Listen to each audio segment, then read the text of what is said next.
لو سمحت طفلنا تعب ما نروحش للصيدليه، طفلنا تعب ما نروحش للصيدليه، طفلنا تعب ما نروحش للصيدليه. قولي لي يا ماما، انت يوم ما جيت كشفتي عندي تاني يوم طفل عنده قد ايه؟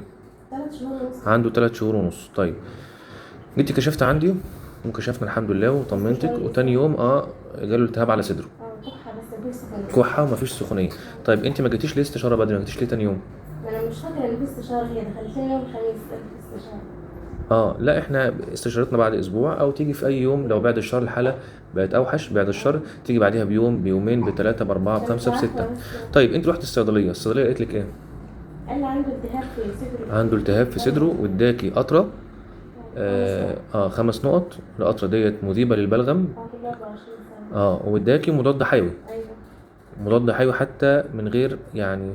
بص يا ماما، المضاد الحيوي دوت ما بندوش عمال على بطال خالص، ما بندوش غير بعد ما الدكتور يكشف ونطمن، وفي حالات تفرق بين العدوى البكتيريه والفيروسيه. لا ده ليه لازمه، ليه ده ملوش لازمه؟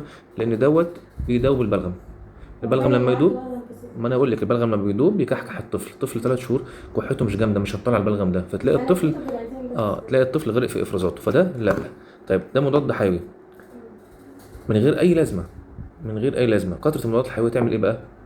تعمل ان البكتيريا لما تجيله خلاص نديه المضاد الحيوي دوت، لا خلاص عملت ريزيستنس، عملت مقاومه.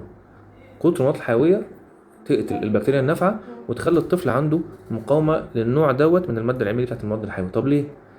فانا بقول لك، سواء ليا او لاي دكتور هتروحي له، تعب نروح له على طول، تعب تاني نروح له على طول. لو سمحت طفلنا تعب ما نروحش للصيدليه، طفلنا تعب ما نروحش للصيدليه، طفلنا تعب ما نروحش للصيدليه.